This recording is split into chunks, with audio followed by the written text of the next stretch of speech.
In the quiet towns of America, a generation of young men heard a call to duty, to adventure, to protect a world under siege. They were clerks, farmers, students, ordinary boys with extraordinary destinies awaiting them across an ocean. They left behind sweethearts and families, stepping onto trains that carried them not just to military bases, but into the maw of history itself. Their eyes, filled with a mix of idealism and apprehension, gazed at a future none could truly comprehend.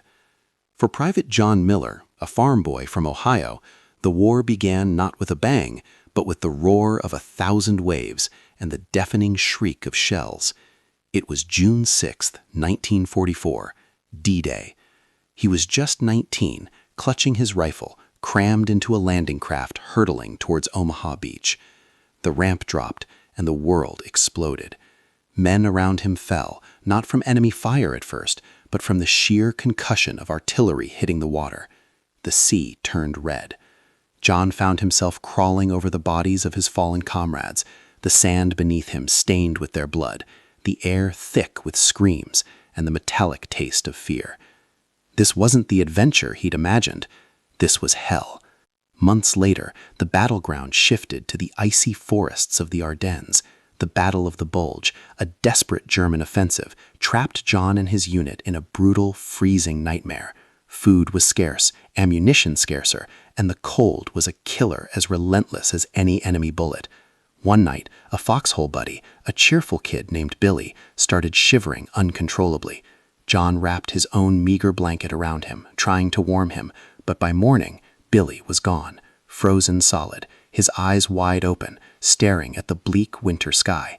John had seen men die violently, but to witness life simply extinguished by the elements, so silently, so coldly, left a scar deeper than any wound.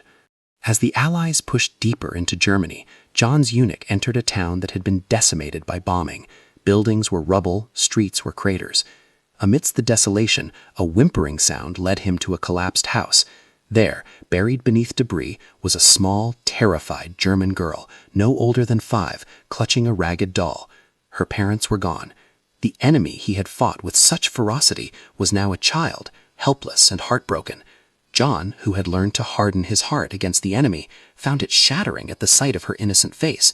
He picked her up, her small weight a profound reminder of the war's true victims. In that moment, the lines between enemy and innocent blurred, leaving only shared humanity and immense sorrow. Nothing, absolutely nothing, could have prepared John for what he saw next.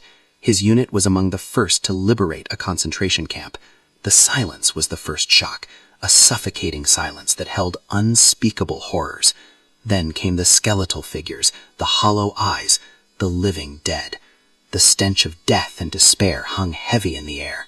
John, a witness to so much brutality, found himself weeping openly, uncontrollably. He saw piles of bodies, emaciated survivors, and the chilling evidence of man's ultimate inhumanity. This wasn't just war. This was a crime against all humanity, a wound on the soul of the world that would never truly heal. The war eventually ended. John Miller came home, not the same boy who left Ohio. He carried no medals for these moments, only the invisible wounds of a soul forever altered. He built a life, had a family, but the echoes of battle, the faces of the fallen, the cries of the innocent, and the silence of the camps remained etched in his memory. His story, like countless others, reminds us that while wars end, their impact reverberates through generations. It's a testament to the profound sacrifices made and a solemn warning of the human cost of conflict. We must never forget the soldiers who saw hell, so that future generations might live in peace.